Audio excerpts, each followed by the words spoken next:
Welcome to our channel, Bravo News. When Death Wears Lipstick. Kathy Griffin's viral photo that froze Hollywood. The click heard round the world. It was a Tuesday morning like any other. Scrolling thumbs, lukewarm lattes, and trending hashtags battling for attention. But then, at exactly 9:42 a.m. PST, a single image detonated across social media platforms with nuclear intensity. Kathy Griffin, the fearless, firebrand comedian known for towing and torching the line, posted a cryptic photo on Instagram. In the image, she stood in a dimly lit room, dressed in a jet black, high-necked gown, a crimson veil over her face, eyes smoky and hollowed, and a scythe in one hand. Her face was pallid, her cheekbones exaggerated by makeup, and her lips a bloody shade of wine. The caption simply read, "She's here." By noon, the internet had dubbed her Death. The whisper turns into a war.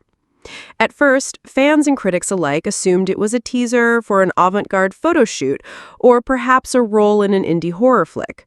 But the speculation curdled quickly when conservative media outlets began spinning the narrative with razor-sharp rhetoric.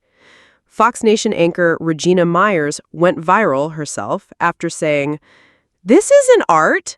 This is Kathy Griffin once again glorifying death, trauma, and chaos.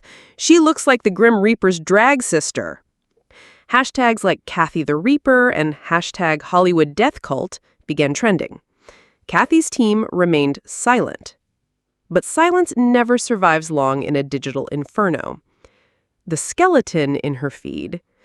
Twitter sleuths began digging. Within hours, someone uncovered that the image's aesthetic closely resembled a real photo taken of a dying woman in hospice care. An obscure, grainy shot from a photojournalism archive published in a 1997 European magazine about euthanasia. The resemblance was eerie. The posture, the lighting, even the facial structure. Was Kathy Griffin mimicking a deathbed moment? Kathy speaks and doubles down.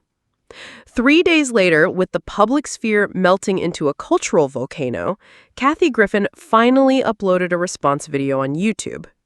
Wearing a leather jacket, makeup slightly smeared, and no scythe in sight, she looked exhausted but defiant. "Hi, everyone. First of all, thank you to those who saw the art. To the rest of you who compared me to Satan, death, or Hillary Clinton at the DMV, well, congrats. You made me trend. Again." Yes, the image was a tribute to mortality, to feminine rage, and to the freedom of expression. I wasn't mocking anyone, but maybe, just maybe, I was mourning something. Maybe our society is too afraid of death to talk about it without shrieking. The video had over 30 million views in less than 24 hours. And then came the big reveal. The image was the first promotional photo for a surprise one-woman stage show titled "She's Here, An Evening with Death" and Kathy Griffin, a dark comedy tour premiering in New York. Like clockwork, tickets sold out for her NYC debut at the Hudson Theater. But outside the venue, the picket signs were already rising. Religious groups, parents of terminally ill children, and even former colleagues of the hospice patient allegedly mirrored in the photo all appeared. Death is not a joke. She's not funny. She's haunting. Some fans responded by dressing up as sexy deaths in protest of the protesters, turning the opening night into a bizarre Halloween parade meets performance art spectacle. Inside, Griffin performed for 2 hours straight, raw, unfiltered, razor sharp. She opened with, "Good evening, mortals. I'm Death, and I've been dying to meet you." Thunderous laughter. But halfway through, the show took a haunting turn. She revealed her long struggle with addiction to sleeping pills, her panic attacks during the Trump photo scandal, and a near overdose in 2022 that she had never before publicly discussed.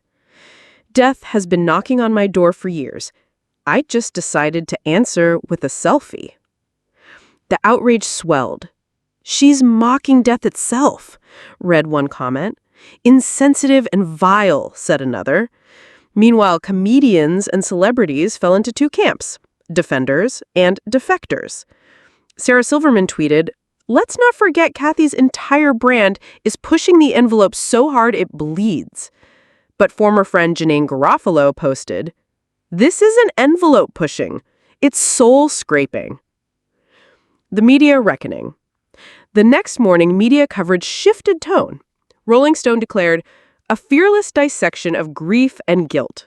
Griffin might have just saved her career by dancing with death and owning it." The Guardian went further. "This is what comedy is for. The grotesque, the beautiful, the unbearable, wrapped in one scythe-swinging woman's truth." Even a few critics who had earlier condemned her began walking back their statements. Regina Myers offered an on-air retraction. "Maybe we don't understand what Kathy is trying to say until we're forced to sit with our own darkness." Suddenly, Griffin wasn't the villain. She was the villain turned oracle.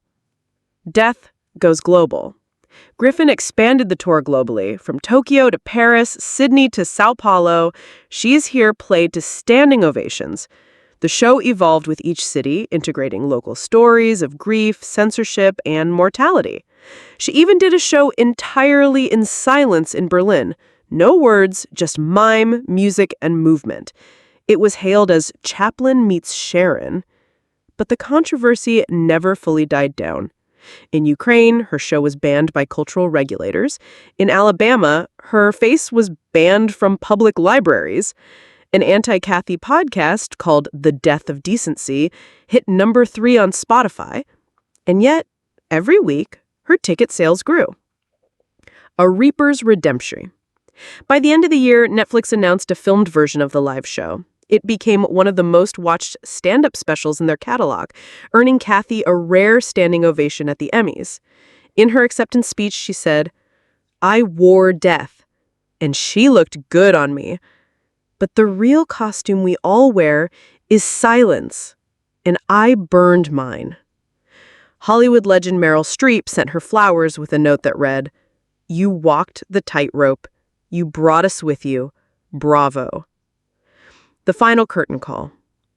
But as Kathy prepared for what would be her final show in San Francisco, an anonymous social media account posted a chilling message. "You're not death. You're next." The FBI investigated, security was heightened, but the show went on. Kathy stood on stage, wrapped in black velvet, surrounded by flickering candles, and spoke, "People say I flirt with death, but I don't. I slow dance with her, and when the music stops, we laugh." Then the spotlight cut, applause erupted. Kathy took one long bow and disappeared behind the curtain. The echo after the exit. The photo remains legendary, a single frame that almost ruined, then resurrected Kathy Griffin.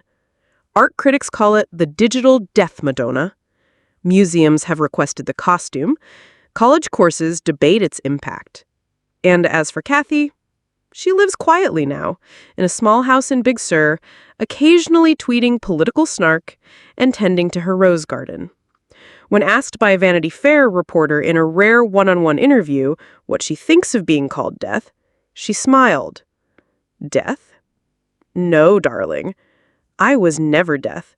I was just the mirror." Thanks for watching video. Please subscribe to our channel for more update.